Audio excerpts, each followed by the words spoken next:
528 hertz frequency has been determined to be nearly the precise center of the entire electromagnetic color spectrum. There's only one number in the entire numbering system whereby the electromagnetic color spectrum is the same as the sound system. That one number is 528. Both the same in color and sound. 528 hertz frequency.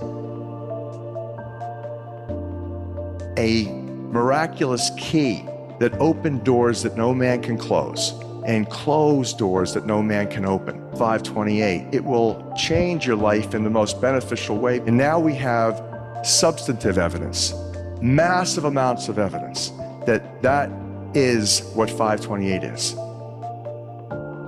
Ultimately, what has happened with this planet is that we are in dissonance to another note, another frequency. It turned out that when we discovered the original musical scale, there was not just 6, but a total of 9 core creative frequencies to the universe. That is, everything in the universe is made from 9 notes, only 9. And that the first 6 are the solfeggio, and then there's 3 additional ones that form a perfect circle of sound. And that perfect circle of sound looks something like this, if you graph it. So the first 6 notes, 396, 417, 528, 639, 741, 852, was the original solfeggio scale. The 528 that you can see on my left in green is the color green. It's the heart of the rainbow. That's the miracle note from the original solfeggio note, from the original solfeggio scale. And the other note that you see, 741, which is part of nature, is called the devil's interval in musicology. That when you play 741 with 528, it creates such an annoying and dissonant energy, diseasing, stressful, that if you continue to listen to it, you could die.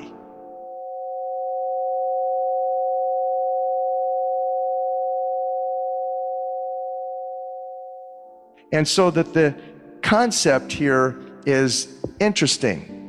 In the world today, we have people who are controlling virtually everything economically, geopolitically. Their agenda has been population manipulation, population control for millennia. They have held the secret knowledge, the ancient music, by which the pyramids were constructed based on the math. All of the universe is constructed according to these 9 tones. They knew about them. In fact, they instituted. In fact, it was the Rockefeller Foundation in 1939 that instituted the world's standard tuning. The Western world tunes to A440 hertz frequency.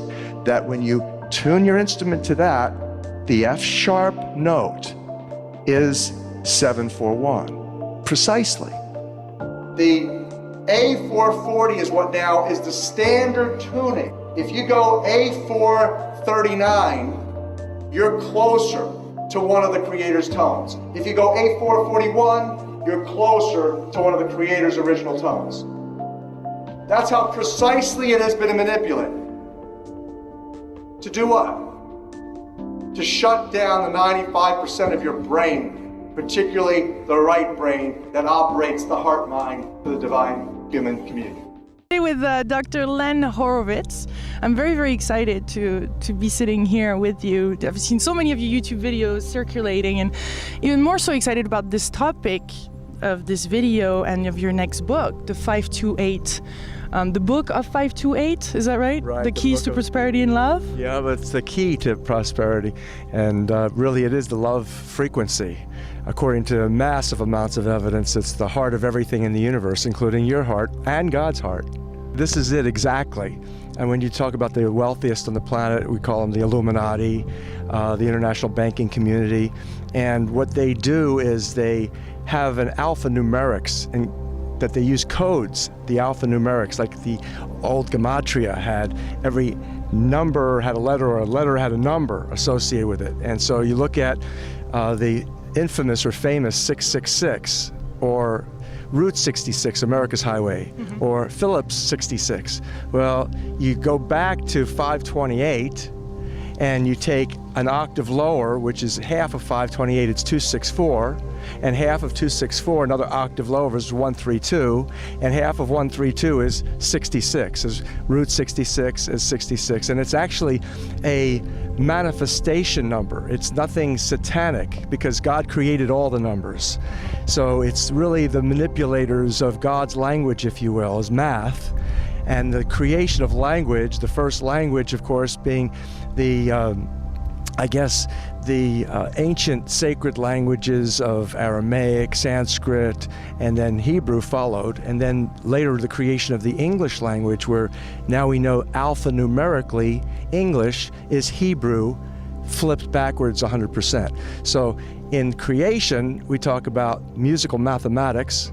And in the musical math of creation, you can suppress who we are spiritually in every way by manipulating the creative frequencies of resonance.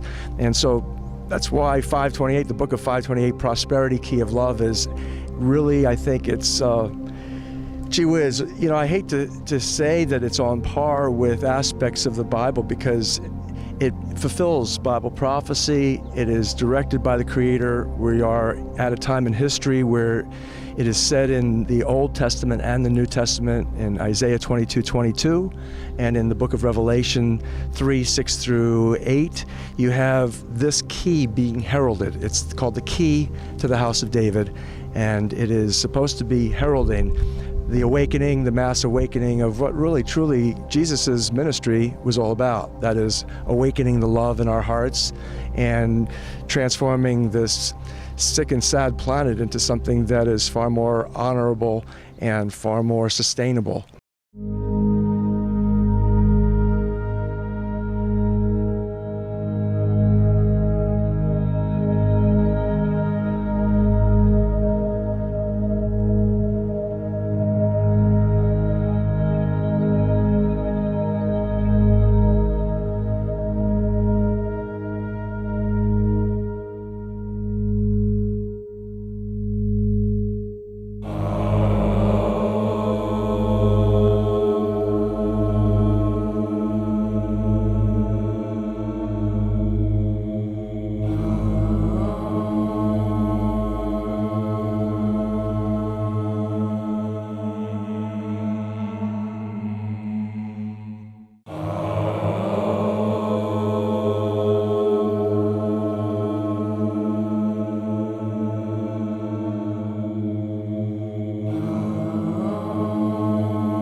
Here is a metaphor so that you begin to understand what we're talking about. When you go driving your car and your channel on the radio is tuned to a station and you're grooving to the music, you love that music. As you get farther and farther away from the broadcasting tower, that music gets static. You start to lose the signal from the clear channel, broadcast, and it gets staticky. When it gets staticky, you get a little annoyed. But you want to listen to it. You really have a heart for that music, so you continue to listen to it for another 10, 15 miles, and suddenly it becomes so annoying that you just get disgusted, you go, ah, and you shut it off. And if you continue to listen to it, you get sick. That's what we're talking about here. Except you don't even know that you've been listening to the static your whole life.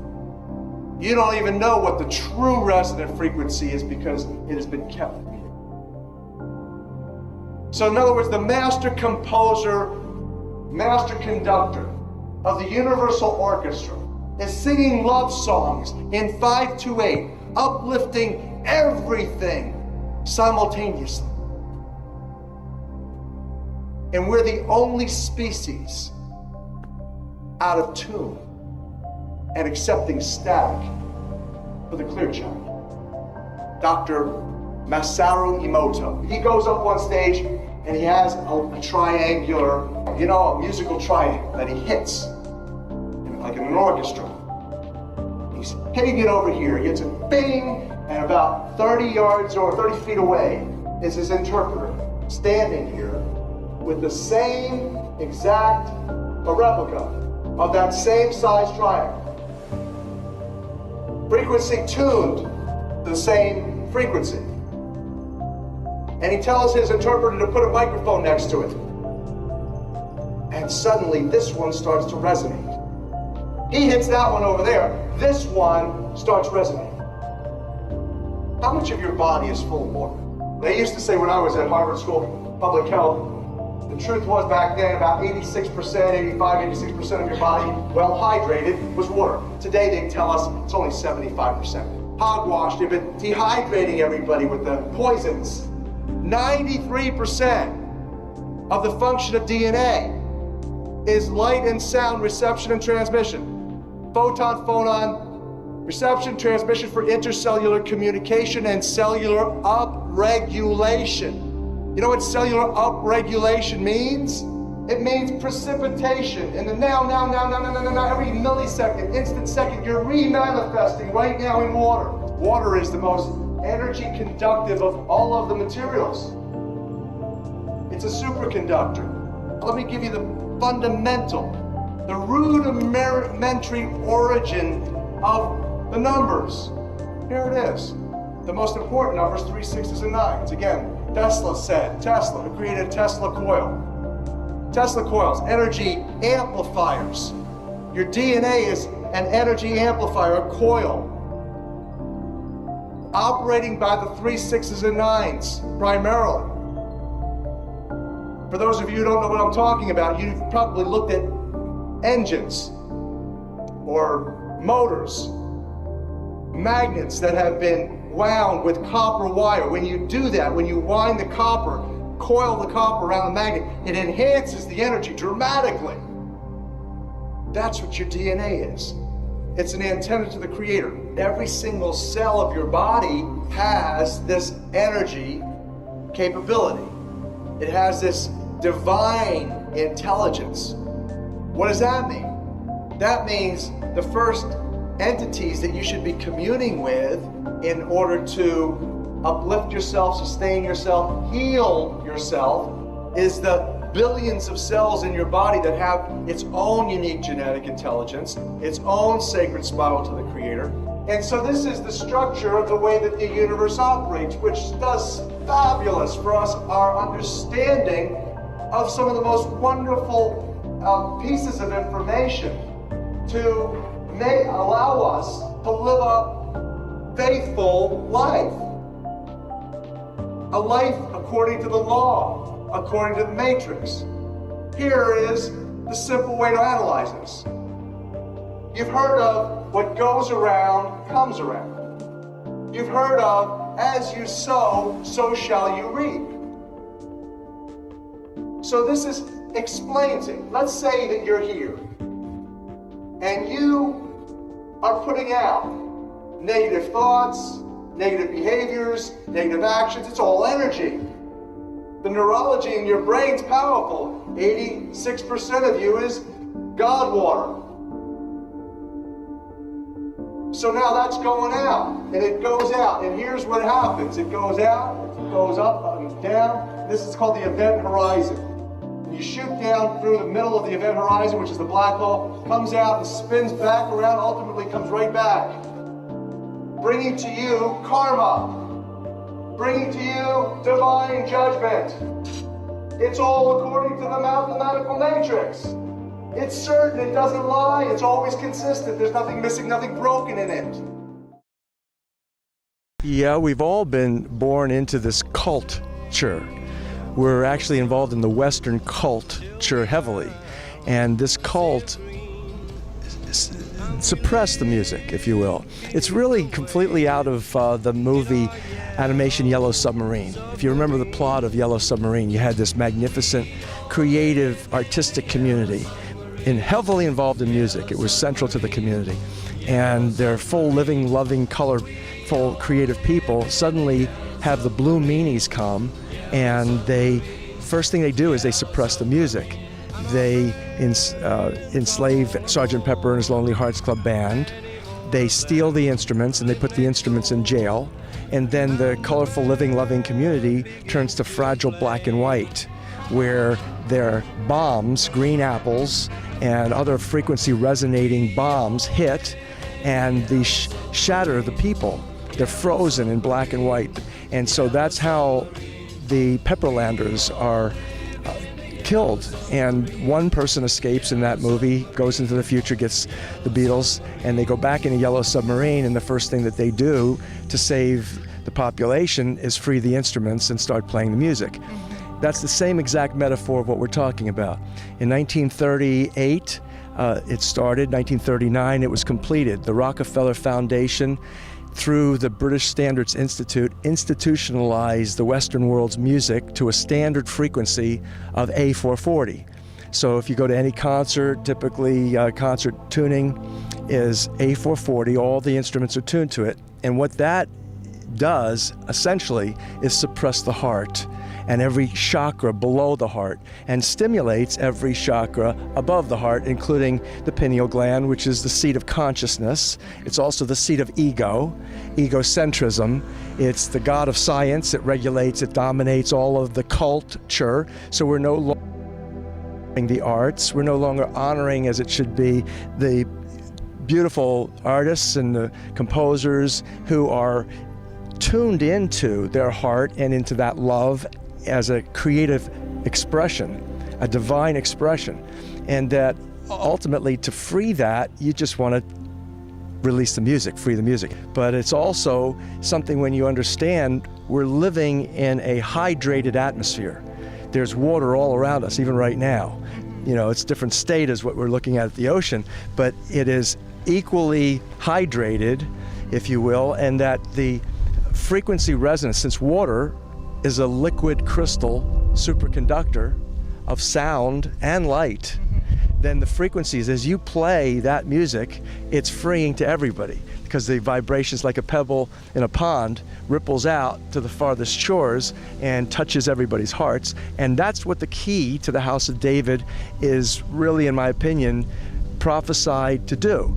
It is to open people's hearts and fulfill Jesus's mission and ministry, which was a sect of Judaism that was dedicated to love and truth and righteousness, and the practice of prayer through faith creates miracles. We are now looking at the key to all of that. That is 528. So is it only through music though? Or there's something else? It's throughout everything. Yeah. Okay, so let me give you, first of all, the best definition of who you are. Based on all the science, based on all the revelation, you are a digital, bioholographic precipitation, crystallization, miraculous manifestation of divine frequency vibrations coming out of water. The entire universe, all space, is full of water. In the beginning, you go back into Genesis. In the beginning, you had the Creator, and you had the water at the same time. In Genesis 1:2, you had the Creator hover, the Spirit, Holy Spirit of the Creator, it says in Genesis 1:2, hovered over the face of the water, divided the water from the water, into which the words are sounds. Sounds are electromagnetic frequencies. What's that? Again, simple mathematics. Words, let there be light, was spoken. Out pops the sun. very similar to what you see the dolphins do with the sonoluminescence. Underwater, they play with bubble rings, they heat it up sonically, and out pops light. Same concept. So you are made from music, and everything else in the universe is likewise. There's 9 core creative frequencies. In fact, these are the perfect circle of sound. This is called the perfect circle of sound. There's 9 notes that creates everything in the universe. The third note in that sequence is 528. The old original solfeggio, ancient musical scale, that had 6 notes. These are 9 now, it completes the circle. But the first notes were not do, re, mi, but ut, re, mi. Mi stands for Miragistorum in Latin, or miracles in English. So the miracle note of the universe is love. The miracle note of the universe is 528 hertz frequency, and it's the heart of everything. It's the heart of the rainbow, greenish yellow. It's apparently the heart of the sound spectrum too, when you'd consider the entire sound spectrum. But if you simply look around and you see all of, especially in Hawaii here, you see the greenish yellow color everywhere. It is the selected color for chlorophyll, of which the sacred geometry of chlorophyll, it looks like really the central portion of chlorophyll, which is just like hemoglobin, except it has a magnesium and instead of iron. You have the same structure, the same chemistry as the hemoglobin, which carries what? Oxygen, gives us life, the Ha, the breath of life. So in other words, here's what you've got going on. You've got that sun that's created by the words, sounds, frequency, resonating 100% hydrogen. Hydrogen is the electron donor. Like the chemistry of water is H plus OH minus equals H2O. The H plus means that it's donated an electron to the Ha, to the oxygen.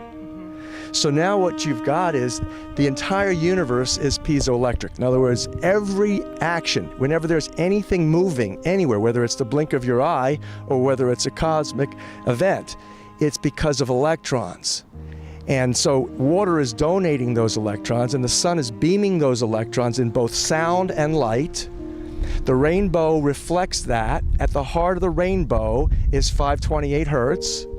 And what's taking place is that chlorophyll molecule, which is receiving that love, literally vibrating it crystallography-wise, bioholographically into the structure that's selected by all of nature to be the principal energy-carrying pigment and transforming pigment to transform the love of the sun into the Ha, the oxygen that we breathe. So the aloha actually intimately connects to ancient Hebrew and what I'm talking about.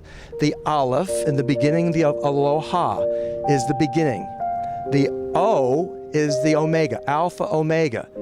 At the heart of the beginning and the end is the lamed, the love in Hebrew. It's the 11th letter of 22. It's the heart of the alphabet. And what you then also get is the Ha, the aloha. So in other words, aloha really means from the beginning to the end, there is love carried by the breath of life. And so that's what's taking place. You've got the chlorophyll, greenish yellow pigment structured out of 528 hertz because, again, without 528, you wouldn't have 5,280 feet in a measured mile. You wouldn't have a circle. You wouldn't have a square. You would have no sacred geometry. You wouldn't have the pyramids. You wouldn't have the structuring of water. And so this is pi and phi and Fibonacci series and all of the sacred geometry by which organic chemistry, for example, is made. Organic chemistry, what's the ring? The organic chemistry ring is 6-sided hexagonal shape, just like chlorophyll. Okay? So the central function of love is to create this incredible diversity. And then you have some other aspects within nature, within God's musical scale, that are in dissonance. And based on what I've been able to gather from all of this, is that we have been given the choice. And we need to make the choice to either choose love or choose something less. And that's ultimately a major part of the revelation and the lesson. I mean, it's not a revelation for most people to understand the power of choice and our own human will and the potential for it to be aligned with what the Creator wants for us to evolve into, to fulfill our destinies, which is far better than constant war, starvation, and intoxication.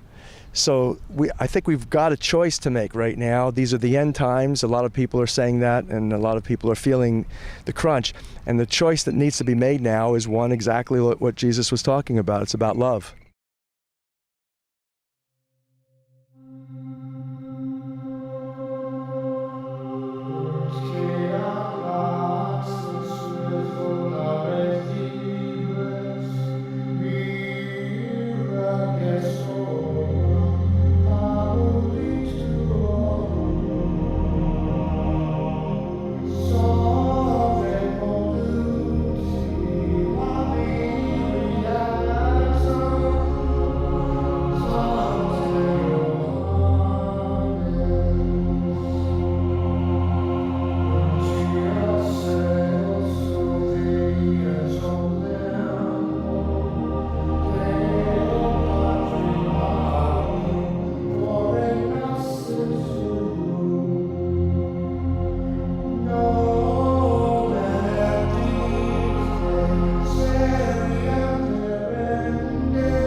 What is cymatics? Have you ever wondered how sound can create beautiful patterns? The study of cymatics reveals the fascinating relationship between sound and the physical world. Cymatics is the exploration of sound and vibration made visible through the patterns they create on surfaces like plates, membranes, or even water. The term comes from the ancient Greek word chyma, which means wave. This concept shows us that sound waves can produce geometric shapes when they interact with matter. When a surface vibrates due to sound frequencies, the particles, liquids, or powders on that surface arrange themselves into distinct patterns. These patterns reflected the nature of the sound vibrations causing them. Essentially, cymatics demonstrates that sound is not just something we hear. It is a physical force that can shape matter. The film you're about to see has no characters, it has no people. It is a film to describe to you and explain visually the effect of cymatic frequencies on texture, structure, water, oil. If you spare a little of your imagination as you watch this film as it runs, you will see many things that answer many questions. You will see living forms.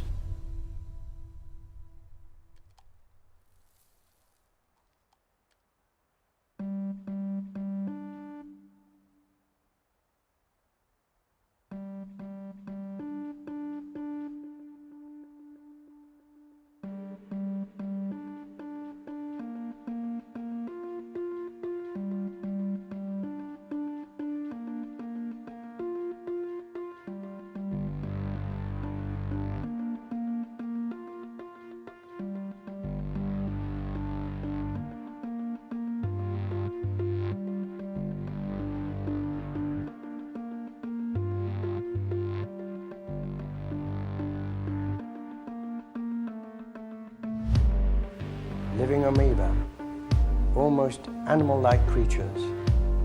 You will see continents being formed, the Earth itself coming into existence, explosions, eruptions, atomic explosions, bombs. You can see all this and watch it before your eyes. Everything owes its existence solely and completely to sound.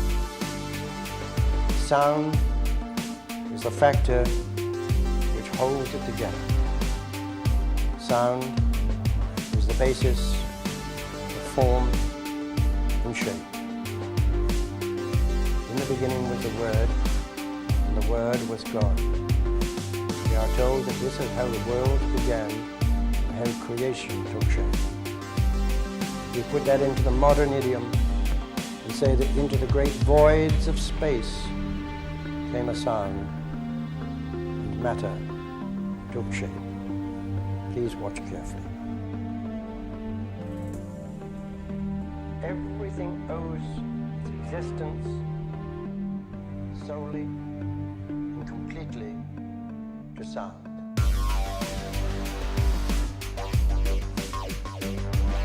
We can also use different shapes of plate. Here we have a triangular plate with a crystal attached to its underside and produce a sonorous fit. We change to a higher note and see a rather more complicated figure.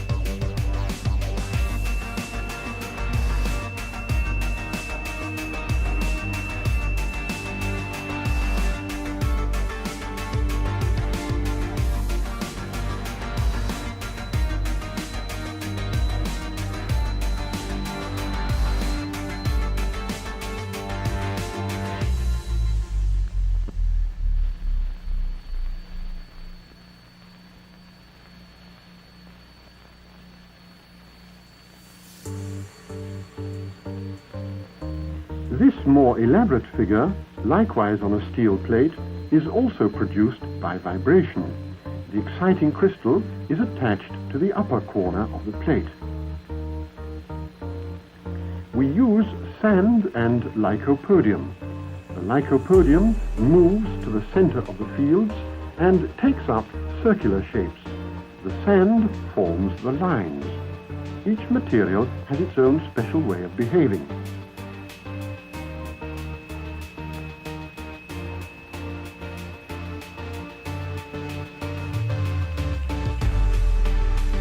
lycopodium alone, a sonorous figure, transition to a mobile flowing phase,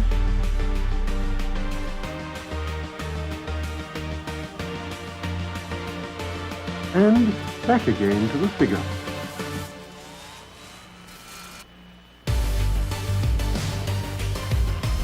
The sonorous figures represent stationary waves, but now we can also observe moving waves. Here, the sand is flowing in a current.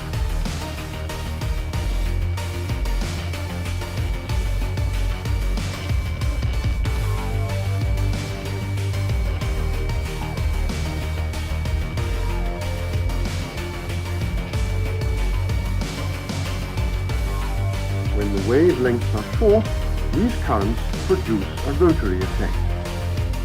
Areas become defined in which the particles are actually rotating.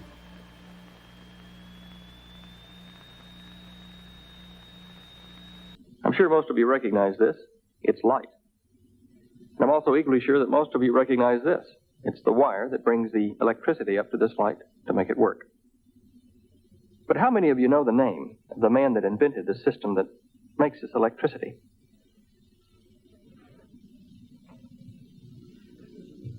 His name was Dr. Nikola Tesla, perhaps one of the most brilliant scientists of the last 2 centuries.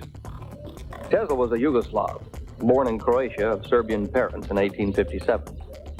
For over 50 years before his death in 1943, he was a citizen of the United States. Tesla set up a laboratory at Colorado Springs where he could study the fantastic displays of one of Mother Nature's most awesome powers, lightning. Finally, he emulated nature itself by creating man-made lightning. This genius not only invented alternating current electricity, but also the electric induction motor, the basis of all electric motors today. He transmitted power through the earth, enough to light 10,000 watts of filament globes at a distance of over 25 miles. His work led to the world power station at Niagara Falls. At a spectacular and unbelievable demonstration in Madison Square Garden in 1898, Tesla caused a sensation with the successful operation of the world's first ever remote-controlled device. It was the time of the Spanish-American War, but Tesla's astonishing robotic submarine grabbed front-page headlines. If this submarine were loaded with dynamite, the Americans would have had an awesome new weapon. In Tesla's words, a race of robots. The press and the public of the time could see the potential of this new device, even though the U.S. government could not. But his greatest dream was to construct a tower on Long Island, New York. The purpose of this tower was to transmit pure electrical energy, without wires, around the world. With this form of energy, he foresaw many great things. In this book of 1919 is an article by Nikola Tesla entitled My Inventions. And in this article, he talks about things to come using his broadcast power without wires, based upon his proposed project at Long Island. I'll read you his words. The new self-propelled aerial teleautomaton, devoid of propeller, sustaining wings, and all other means of external control. It can attain a speed of 350 miles an hour, and that was fast in those days, and will reach a predetermined point 1,000 miles away, accurately within a few feet. What I found most astounding about this article was the artist's impression of Tesla's electric flying machine, a cigar-shaped object surrounded by an ionized air globe. This reminded me of the many reports of UFOs that glowed. Was Tesla 80 years ago working on the same principle that flying saucers use? If so, what happened to his research papers on the matter? And why was the almost completed power tower on Long Island blown up by the authorities during World War I? The Cathedral of St. John the Divine in New York, the largest edifice of Christian worship in the world. It was here on January the 15th, 1943, that more than 1,000 distinguished citizens from around the world gathered to pay their last respects to one of the greatest scientists in recorded history. This greatness gave us the first radio broadcast in 1896 over a distance of 25 miles, 2 years before Marconi, who was credited with the invention of radio. He gave the world a system of electric power which 80 years later has not been surpassed. He invented and patented over 900 different electrical concepts and devices. Are these ashes all that remain of this man, who even made it possible to bring down lightning from the heavens in the sight of man anywhere on the globe?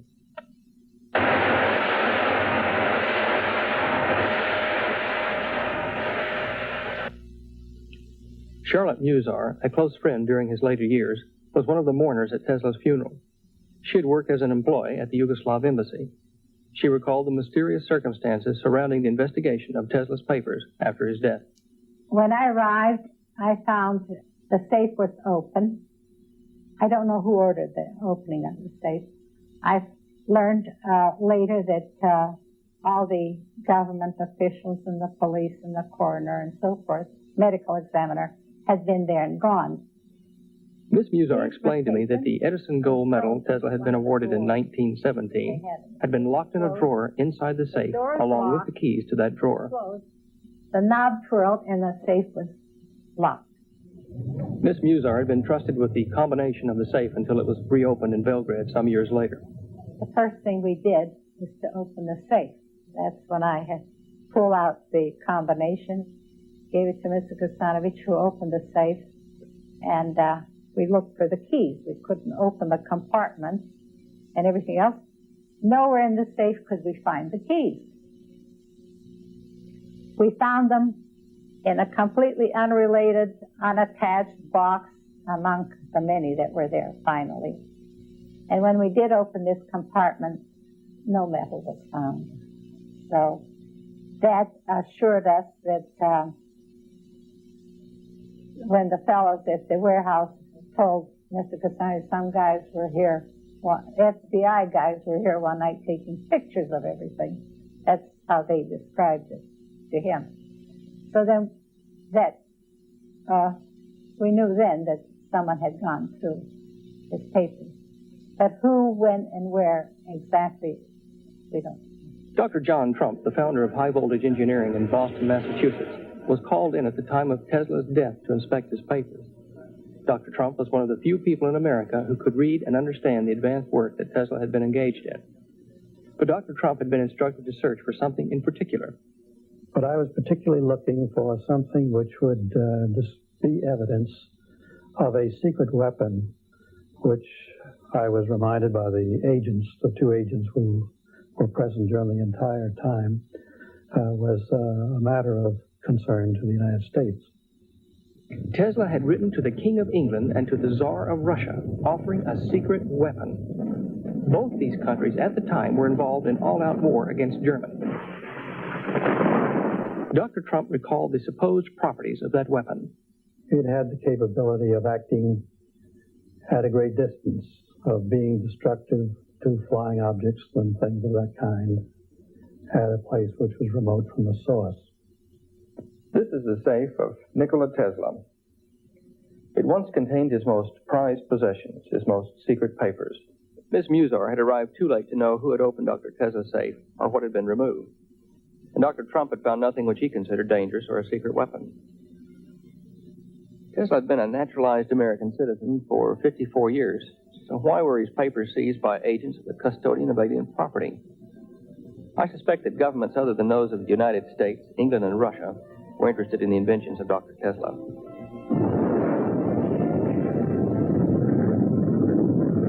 In 1943, the year of Tesla's death, was destined to become a year of the most imaginative scientific experiments in the history of the world.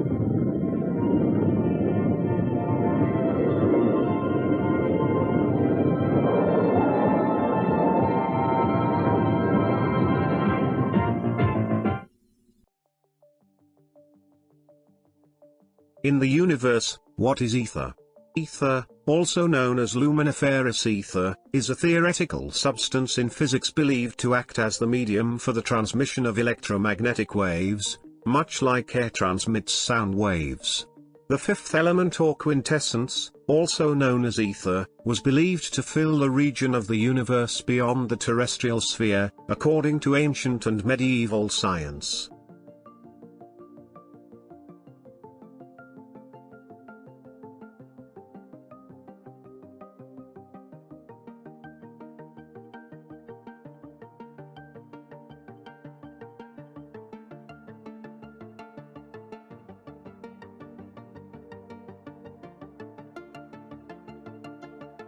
The postulated medium for light propagation was luminiferous ether or ether. Luminiferous means light-bearing. In order to explain the fact that light propagated through empty space, a vacuum, which waves should not have been able to do, this theory was invoked. By assuming a spatial plenum of luminiferous ether rather than a spatial vacuum, wave theories of light provided the necessary theoretical medium.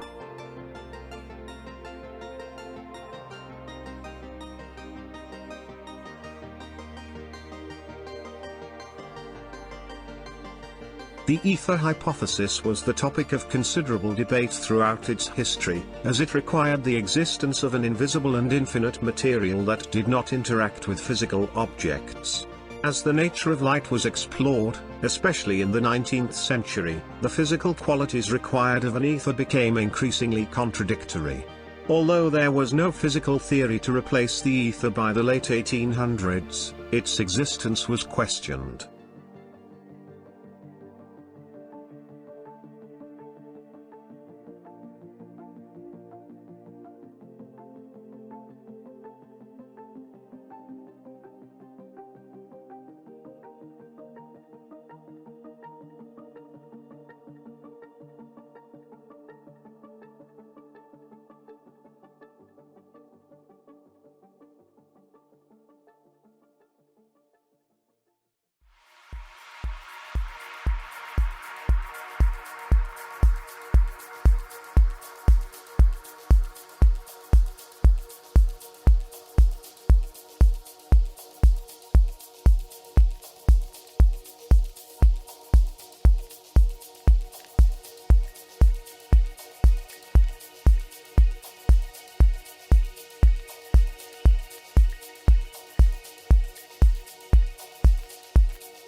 When Morpheus holds up the battery in the Matrix and he says, "We are the source of energy," I finally understand what you mean. When the guys made the Matrix, they knew exactly what they were talking about. Wherever they got their information from is very, very interesting. Once you realize what's going on, we go, oh my God, we are so bloody dumb. The manipulated history that we find seems to be created and recreated for us on an ongoing basis. And this is what's becoming a little disturbing, but at the same time not surprising, what's going on here. There are places that we don't know about, that we should know about, like the Towers of Bologna in Italy. This is a drawing from the 1700s. How many of you have seen the Towers of Bologna? That until 200 years ago, the city of Bologna had more than 200 towers, up to 50 meters tall. They're all gone. And then suddenly you start stumbling upon an empire that until the late 1800s was a well-known empire across the world. You look at the old maps and you see the Tartarian Empire, one of the most important global empires, and then suddenly gone. We hear nothing about Tartary and the Tartarian Empire and what happened to them. And you start seeing that history is literally changing right under our eyes. Recent history, it starts just being wiped out. We know nothing about it. It is weird, people. Things are getting really freaky and very, very weird. And you see evidence of these things all over the place. You see very large buildings that, with the 2 or 3 bottom floors are just completely covered in mud, and then they just leave them like that, and they create the entrance on the higher floors to that same building. The reason I'm bringing this up is that if the news that we have coming from the media is fake, imagine how wrong all of our history is. And all of this, the fake news and this potentially fake history, is just adding to the great human puzzle and making us even more confused about who we are, where we come from, and why we're here. Institutions keep telling us that the ancients were primitive, and they looked something like this. And they built countless megalithic structures with their very primitive tools, like we can build them today. And they left behind these incredible places from times that we cannot remember. And we have no idea when these things actually happened. Some of them we speculate, and we're probably very wrong. And they dragged large blocks up mountains and built platforms because they had nothing better to do. They got together and built giant things like this because they needed to bury some guy. And you go to Mount Sharia in Siberia, and that's just ridiculous. I mean, look at the size of these blocks and these structures in Siberia. Realize that wherever you go in the world, there are mysterious ancient civilizations, that weird things, and we really don't know much about the motive. We recognize what they've done. We're surprised by what they've done. Carving entire cities out of bedrock like this, platforms like this, and underground structures like this that are covered in Egypt just to hide it.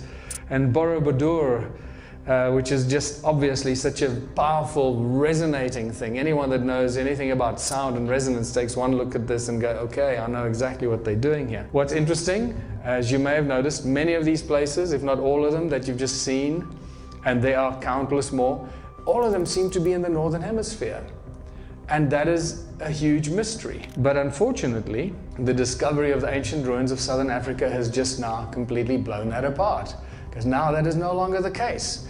And the attention has shifted to the ancient ruins of South Africa and Southern Africa. The stone circles of Southern Africa have become one of the most interesting, mysterious, and unbelievable discoveries of ancient archaeology, ancient civilizations, not just because they are so amazing to look at and remarkable, but because they opened a door and they gave us very important clues as to what the ancient civilizations were doing and what technology they used. And that's actually been the big breakthrough to get to a deeper understanding of how smart and advanced the ancient civilizations were. And when you start noticing these flower-shaped structures, that's when it gets really interesting. Notice that these are not standalone structures. They're all connected by these channels that connect them, thousands of miles of channels, like they look like wires that connect all stone circles together.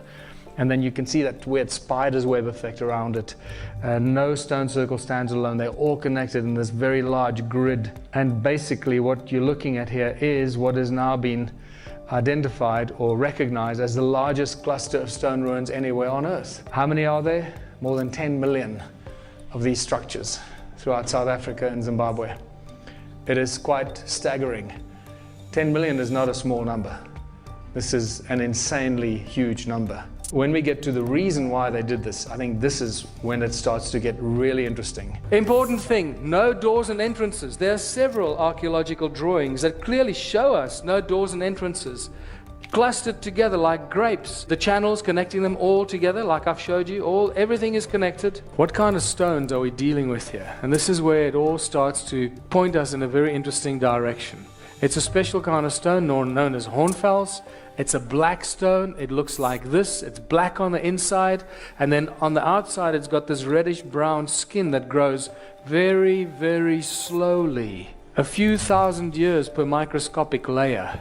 That's how long it takes for this patina to grow. So if you've got tools or artifacts made out of this black rock, and the tools and artifacts are covered in patina, then you have to assume or conclude that the tools and artifacts were made a long, long time ago, not just a few hundred or a few thousand years ago, because that's not how the patina grows. So the patina in this is a very important way for us to not evaluate exactly or date the stones, the tools, but to give us an idea of how old they are. And we know that based on that, they're very, very old. The other important thing is that the stones ring like bells. And it was really at the moment that I discovered that these stones have acoustic properties and they ring like bells that everything changed. I no longer looked at the stone circles as cattle kraal or dwellings.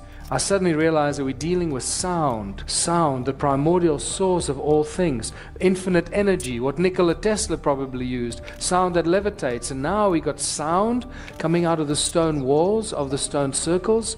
That's a great breakthrough. But what are we dealing with here? What are the stones made of? They're made of silica, people. Silica. Most of the content of these stones, what are they made of? 90% of most of the stone on this planet is made of silica. Sandstone is virtually pure silica. So here we have advanced technology used in ancient sites. The most advanced technology today is all silicon-based technology. Silica has memory. It contains knowledge. It contains information. It conducts sound and light. It stores light and sound and information and stores energy. In Southampton University, they're experimenting now with tiny little crystals that store up to 350 terabytes of information. One tiny little thing. But I can tell you that crystals like that will actually store infinite amount of information. Other important thing is that these structures are not just memory banks, they're actually giant machines. Giant machines that are activated by light and by sound. So where's the flagship in South Africa among these ruins? No doubt it's Adam's calendar. The patina growth tells us how old some of these ruins are. You can see this here, this had a tip there that broke off. There's 2 millimeters of patina growth there. This tells us that even the stone ruins, not just Adam's calendar, is extremely old. For this amount of patina to grow on a break that looks like that will take hundreds of thousands of years, not just a few thousand years. Well, the ancients used sacred geometry for everything. We now know this. So I drew a golden mean spiral from Adam's calendar, and guess where it ends? Right between the pyramids. Adam's calendar. And you realize that the argument of probability can be used here. What is the probability that this is an accident? It's several million to 1, so it must be connected. And that there's a reason why these are here in that distance exactly from Adam's calendar. The other interesting thing is that when you connect Adam's calendar to Great Zimbabwe, it ends right in the Great Pyramid of Giza, all along the 31 degrees east longitudinal line. What were these stone circles for? I think you start seeing what these patterns are all about. This is the cymatic pattern for the shape of the sound on a metal plate will make this beautiful sound. And you realize that each one of these stone circles is just a cymatic pattern of the sound of planet Earth at that specific point. This is a representation of the sound frequency right there. So each one of these is a plug point, an energetic plug point into Mother Earth, becoming an energy generating source and multiplying that frequency and that energy. How much does it multiply it? I have to take you, first explain to you this little device here in modern electronics known as a magnetron. These magnetrons are in laser beams, like this little laser beam here. Some of these are benign, they don't hurt you, and some laser beams can cut metal in a split second. This is how powerful magnetrons are. Imagine if a little magnetron can create so much energy. How much a magnetron 20 meters in diameter will create, made of virtually pure silica. An insane amount of energy. There are thousands of these magnetrons in southern Africa. Thousands. So now you can start imagining how much energy they were creating, and a huge energy grid that covered large parts of southern Africa. And the interesting thing is that this energy grid is still alive. It still gives us insane amounts of energy because we've measured it. We've measured electromagnetic waves, the sound frequencies that come out of them, the loudness of these sound frequencies, and also this thing called heat signature. The heat signature is the average temperature of 200 meters below the ground. The heat signature tells us that at 80 degrees, if you measured the heat signature 80 degrees, it'll tell you that you're standing on top of a volcano. So just keep that in mind. Then we got to Adam's calendar. As you enter, this is the circle that you see from space. As you walk into this imaginary circle, the heat signatures, 9.5 degrees. As you walk into that circle, there's no circle. It's an imaginary circle. It shoots to 77 degrees. It's like literally 9.5 degrees, 77 degrees. What the hell's going on? Something strange is going on that we don't understand. Between these two calendar stones, it goes up to beyond 80 degrees. Now the measurement is telling you that you're standing on top of a volcano, and yet it's just bedrock, it's just sandstone. And then we measured the sound frequencies, nothing, just ambient noise. As you go through this imaginary circle, it goes beyond 375 gigahertz of sound that we're measuring. As far as I know, this kind of sound frequencies have never ever been measured anywhere on planet Earth that we know of. That brings me to the Earth grid, because it seems that all these ancient sites on Earth, Adam's Calendar, the Great Pyramids, Pumapunku, they all seem to be built on these nodal points, these energy points that have, there's Adam's Calendar right there, there's Giza. And this is really interesting because there seems to be some sort of an energetic code encoded into planet Earth that's mirrored from the sky. And why do we know it's mirrored from the sky? Because the Sumerian texts tell us. And this is not a Zechariah Sitchin translation, by the way. This comes from the Shoyan collection. And this is what it says. In the distant days, in those days after destinies had been decreed, after An, who was Anu, and Enlil, his son, had set up the regulations for heaven and earth. That's interesting. Regulations for heaven and earth. Enki, the exalted knowing God, by the rules for heaven and earth, the fixed rules, he set up the cities. So they're suggesting that there's a grid of energetic rules in the sky that is mirrored on earth, and they set up the cities on earth mimicking or mirroring this energy grid in the sky. So this points us, David Wilcock first actually discovered this when he started talking about these military emblems and these bands that are encoded. This information is encoded into these emblems. They call it the rules. Remember? The rules. The fixed rules for heaven and earth. And here we have. The military calls these bands around the earth the rules. They don't know where they come from, but they've always been there. Some sort of an energetic grid around planet Earth. Well, this is deeply encoded stuff, people. So the fixed rules, the energy grid around the Earth is actually encoded in the modern military emblems. All of them.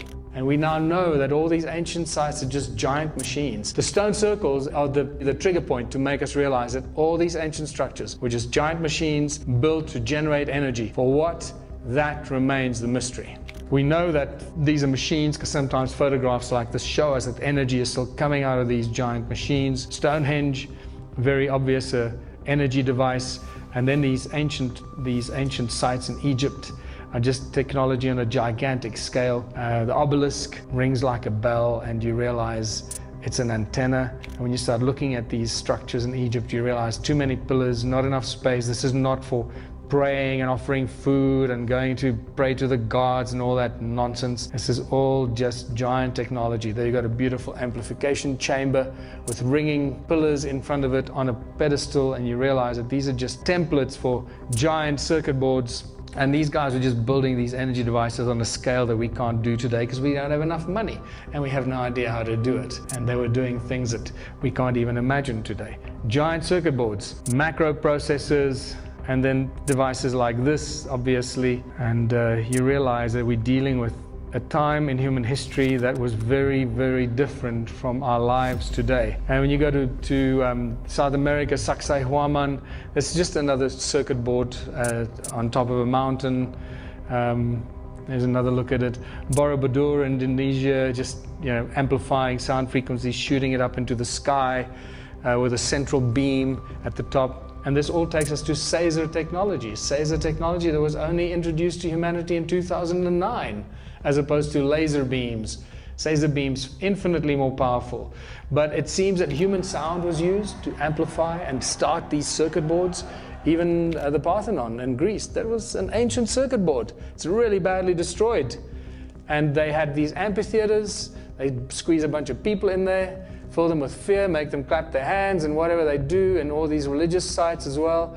All that energy gets channeled down these vibrating pillars and into the circuit board, and it starts the circuit board through sound. And we find these circuit board amphitheater connections all over the world. Amphitheaters, circuit boards. Whatever they were doing with that energy remains a mystery.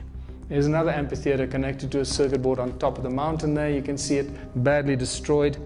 Here's another one in North Africa, in Algeria. Here the circuit board is, the amphitheater is right in the heart of the ancient circuit board. And this doesn't stop there. The secret sound activation continues in medieval times and continues in modern times. Temples have just become churches. And you will see the importance of the structures of these churches with the conical towers, the cone-shaped tools that focus the sound into Caesar beams. This stuff is just so brilliant. Our sound is being harvested as energy. It's that simple. Anytime you build a circle, pyramids, obelisks, or domes and cathedral towers, these are all harvesting devices for amplifying and harvesting sound and focusing sound. And this is why all cathedrals, all major churches, all major castles around the world are always built on very powerful energy lines, ley lines, very energetic places around the world. Every time there's a Catholic church cathedral, it's always on a very strategic point. And this is why the mystery of the medieval cathedrals is such an important thing to crack. Architects today just marvel at how these guys built it. With the tools they had in the year 1000 or whenever it was 10 something, when they built these in the 10th, 11th, 12th centuries, we couldn't build it today with those kind of tools. We'd struggle to build it today with modern tools. This is just spectacular. Have a look at the inside. It's so obvious what's going on here. Giant acoustic chamber with a dome on top of it, with vibrating pillars from the resonance of the people clapping their hands or the fear or shouting or singing, whatever they were doing, going up these pillars into the dome.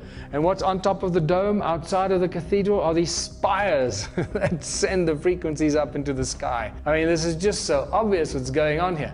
But it gets even better. Now you start looking at the extra features in these cathedrals, and you realize that they're also using the shape of light that amplifies the acoustic effect inside the chamber. Can you see the shape of these windows? Circular, very important, not square, circular or oval, etc. And we start seeing very obvious magnetron-shaped windows. And once you know and light and sound are inextricably connected, if you send light through a magnetron shape, it will create a magnetron effect. The shape of the window will take the frequency of the light and amplify it because it's in the shape of a magnetron. It's spectacular. So the light from outside goes through the magnetron structures into the church, into the cathedral. It amplifies it because the cathedral is just an ambient chamber. And now you got this magnetron amplification of the light that shoots out the spires and through the top of the cathedral. It's like laser transfer. You can take the information of an egg from a salamander or a lizard, you put a laser beam through a fertilized lizard egg, and you point the laser at the infertile frog egg, and the frog will become a lizard. The light takes the information and deposits it from one to the other. That's what happens. The light comes in through the window, takes the information of the light and amplifies it inside the chamber. Magnetron-shaped windows in cathedrals is suddenly a dead giveaway that this is very, very advanced technology that we're only waking up to now. Once you realize what's going on, we go, oh my God, we are so bloody dumb. We are just like literally lambs to the slaughter. We're just being lied to, abused, eaten, slaughtered, tortured. This is a woman by the name of Annie in Sweden that took this picture of a church. Look at that beautiful torus. Look at the energy coming out of that, creating a torus effect. As every now and then it just shows itself to us very obviously. And we suddenly realize that city grids and cities are just the modern day circuit boards generating huge amounts of sound. Human beings never stop making a noise. Cities are constantly noisy. They keep pushing up sound into the sky through the high skyscrapers. We are sources of energy because we never stop freaking making a noise. And suddenly, when Morpheus holds up the battery in the Matrix and he says, we are the source of energy, you go, I get it, dude. I finally understand what you mean. When the guys made the Matrix, they knew exactly what they were talking about. Wherever they got their information from is very, very interesting. And that brings me back to places like Bologna. These hundreds of towers that have now been destroyed, gone. This is a very, very early picture of Bologna with many of the towers that have already been gone. But look at the early image, the drawing from 1700s of Bologna. There's a dome over the city. There's a wall and a dome over the city. What's going on here? Nikola Tesla knew that the Earth rings like a bell. We now know that cancer is vulnerable between the frequencies of 100,000 hertz and 300,000 hertz. The guys that created the religious symbols know all this stuff. These guys knew all this stuff. We live in an electromagnetic universe. This is what we are told, where everything spins and vibrates. And the electromagnetic universe is actually a subtle deception. You'll understand as we go why I say this. It's a very subtle deception, a very important subtle deception. Because it's not the electromagnetic universe that we live in. It's the magneto-electric universe that we live in. And just twisting those two around would have given us a very different perception while we grow up about the world that we live in and the universe and this reality of us. If we don't think of it as the electromagnetic but the magneto-electric. Huge consciousness shift in growing up with that kind of thinking. Everything has its own specific frequency, as we mentioned before. Prime resonance frequency. Everything vibrates at its own frequency. That's how we can manipulate things with frequency and sound and resonance. All comes to the same thing when you start breaking it down. Sound and resonance are also the common links of all creation. In Christianity, we have the Word, we have the in Hinduism, the Egyptians that sang the universe into creation, and my favorite, the Aboriginals that believe the world was sung into creation with 3 sacred songs, or brought into creation with 3 sacred songs, which is the equivalent to the Holy Trinity. And we start seeing the whole important structure of music and resonance and chord structures, harmonic resonance in music. We get the 6 days of creation very obviously become visible in sacred geometry, and the 6 aspects of show us cymatic patterns, and the 6 aspects of the all-seeing eye of Horus show us 6 very obvious resonating ratios that tell us that all these ancient cultures understood sound, resonance, and frequency, and it's encoded in all the things that they did.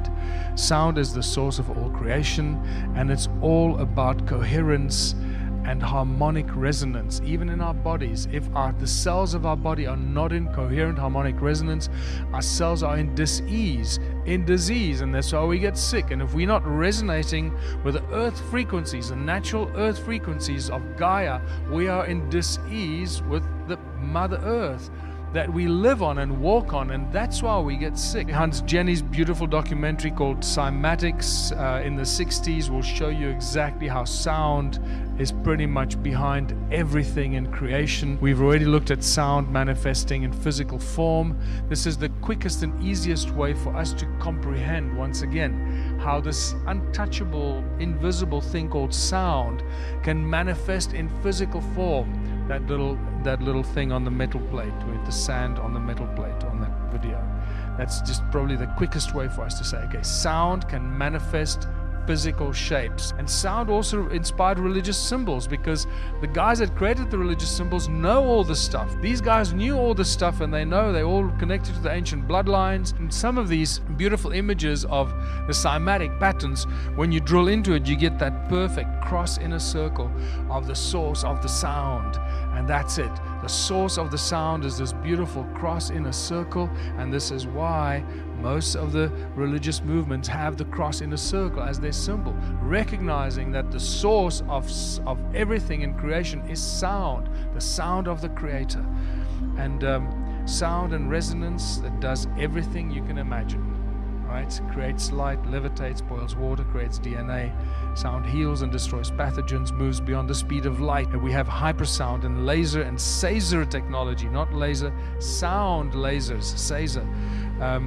Sound makes things invisible, energizes the water we drink, so that the water actually heals us, and it also energizes the air that we breathe, so that we can actually survive from the air that we breathe. Otherwise, we would not survive from the air that we breathe if it wasn't for sound. And very importantly, sound is the precursor to electromagnetism, not the other way around. Sound causes electromagnetism. This is a big one for us to come to terms with. Ancient civilizations understood all this, and they used sound and frequency as a source of energy in every possible way. They used sound and frequency to control humanity, and it seems that they were focusing for some reason on our pineal gland. They had to destroy our pineal gland, and the more you study this, the more you realize why that was critical, because it seems that our pineal gland was that third eye that so many of us are aware of, or we keep calling it our third eye, that connected us to everything in creation and allowed us to pick up the frequencies and the invisible, untouchable, unfathomable stuff through the third eye and actually be able to communicate telepathically with everything and everyone and interact not only with other beings but with other entities and beings and animals and trees and rocks because of our third eye. That thing there is the magic part of our body and our anatomy that's been completely destroyed. And it seems from all these images that they took a lot of time and effort to destroy our pineal gland. And they continue to do so today, as you are aware of. And they used cone-shaped tools to do this. This is a key thing here. You can clearly see the cone-shaped tools, and this is a repetitive theme all the time, and the pineal gland, and also by the look of it, the DNA that is obviously the code that creates the pineal gland in our anatomy eventually, and sound and frequency. Notice the magnetic wrist watch here, and I'm giving the game away here because I'm telling you what that is. There is a cone. This guy's holding a cone in his hand, very important cone-shaped tool that he's doing some function with. And there's another cone here on his arm. At first you think, oh, it's just an interpretation of the guy's muscle. No, it's a cone. It's a perfect cone that feeds into this magnetic wristwatch. And you'll know why that's a magnetic wristwatch very soon. And the same kind of control through using frequency and sound and magnetism and electromagnetism that was used in ancient times, the all-seeing eye of Horus, it's still being used by the broadcast companies today. You know, it's encoded in their logos. It's everywhere around us, but we're just too blind to see it. Sound as a tool and technology, very important. Sound creates light. Even this, you add attach a LED light to a speaker, and you put a speaker in a noisy place, you light the little LED up. That's spectacular. So it works both ways, light and sound. Every sound frequency has a light frequency, and every light frequency has a sound frequency attached to it. Corey Good, in a recent interview, said that he was in some giant underground cavern somewhere, and there was this invisible source of light. And when he asked, where does the light come from? He was told, the light was coming from the sound. The light was being created by the sound. In Egypt, the ankh was used for healing. That was just a resonating device, sound frequency resonating for healing.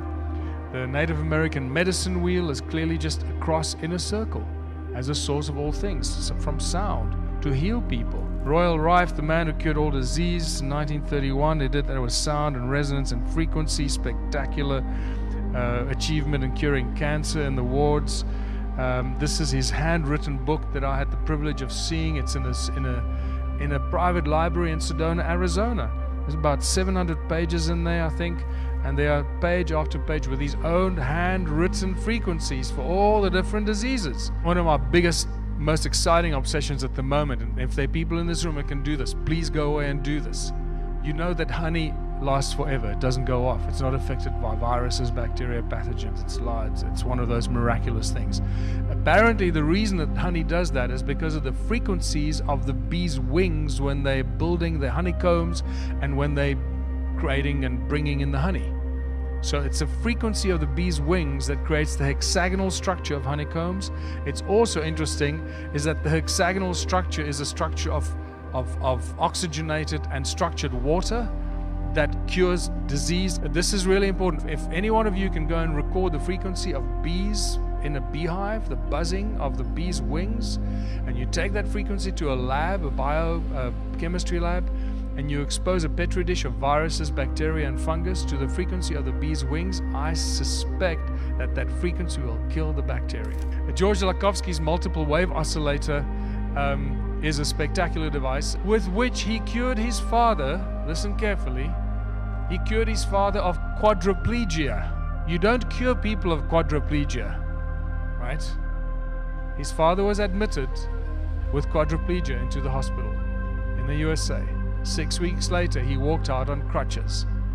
The way he treated him is every day he walked in there with a little small handheld portable multiple wave oscillator from George Lakhovsky and treated him for about 45 minutes up and down his spine, after which he exposed him to color light therapy for another hour. He did this for 4 weeks, 6 weeks. His father walked out on crutches. I saw the hospital report. It says, Mr. So-and-so exhibited a remarkable recovery. That's it. It's spectacular. They just won't go there.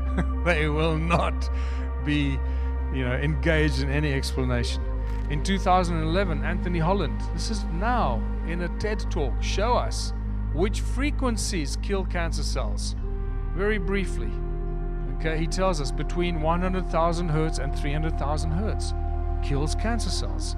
And he shows us in the TED talk. We now know that cancer is vulnerable between the frequencies of 100,000 hertz and 300,000 hertz. So now we attack leukemia cells. Leukemia cell number 1 tries to grow a copy of itself, but the new cell is shattered into dozens of fragments and scattered across the slide. Leukemia cell number 2 then hyperinflates and also dies. Leukemia cell number 3 then tries to make another cancer cell. The new cell is shattered and the original cell dies. Magnetrons obviously generate huge amounts of energy, and that's just sound. It's a resonant cavity magnetron. Resonant cavity magnetron that's used in laser beams, laser technology, microwaves, all use magnetrons for that technology. Sound acts as a cloak of invisibility. There's so much new information about this. This opens a whole new chapter and debate. There's very advanced new sound cloaking technology right now available. This plastic 3D acoustic pyramid acts as an acoustic cloak, make things invisible when you put it underneath it, when you expose that pyramid to specific sound frequencies. And that pyramid is reminiscent of what? Is reminiscent very strongly of Eastern architecture. Sound creates hurricanes. In 2003, these guys lodged a patent to create hurricanes with sound. And then here's another one. Sound creates supercluster galaxies. When I said earlier, the lower the frequency, the larger the cymatic shape. Now you've got a frequency that's 57 octaves lower than middle C, rumbling away from a supermassive black hole in the Perseus cluster in the key of B flat, creating a supercluster galaxy. And it's amazing. This is apparently an image of it.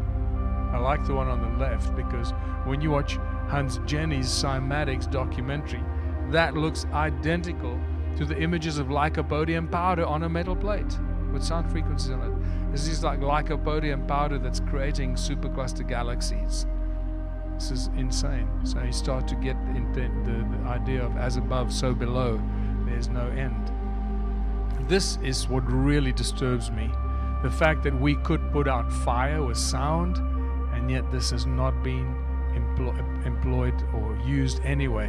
Why? Because it's not good for business. Remember, the moment we stop the growth and the need for money, the entire global financial system collapses. This is just spectacular. These kids developed this little resonator that puts out a fire. 5 seconds. Count it from the moment they put it down to the frying pan to when the fire is out. 5 seconds. Imagine the fire trucks arriving at a burning building. The ladders go up, and instead of fire hoses, a bunch of speakers get switched on and put out this frequency. That fire in the building will be out in literally few seconds or a minute. The entire fire, everywhere, because it'll resonate right through the building. But that's not going to happen, because that's going to save a lot of money.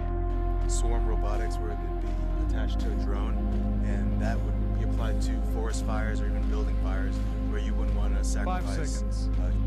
Sound energizes the air we breathe, and this is how we actually oxygenate our bodies and our lungs, and through our lungs, the blood in our veins and our arteries rather. Because as you breathe, the air that you breathe makes a bloody noise, and it goes into your lungs, and it goes into the smaller and smaller orifices as it moves into your lungs. So it speeds up and speeds up and speeds up, and it goes higher and higher and creates these frequencies. And it's the energy and the sound of the air that you breathe that actually energizes the oxygen in the air. So that oxygen is buzzing as it's moving faster and faster. By the time it reaches your alveoli, and it goes from the alveoli into your artery, from the lungs into the arteries, that oxygen in the air is buzzing and energized from the sound. And that's when it goes into your blood, and it's used in the blood, and it's stripped of the vibrating energy. And when it's stripped of the vibrating energy, you breathe it out again, and it just repeats that cycle. And that's how we energize the oxygen that we breathe. That don't teach you this at medical school. In 2011, Luc Montagnier spontaneously generated DNA by exposing a tube of water to certain sound frequencies that had the frequencies of a DNA in it, and constituted DNA in an empty test tube. If you can create DNA in an empty test tube with sound, now you start understanding how we can start cloning other species and other creatures just by sound and vibration. And then obviously sonoluminescence, the star in a jar. God said, let there be light. A bubble with brilliant light inside a body of water. Is it possible that all the star systems that we see out there are actually just giant bubbles of light in a never-ending mass of water? I don't know.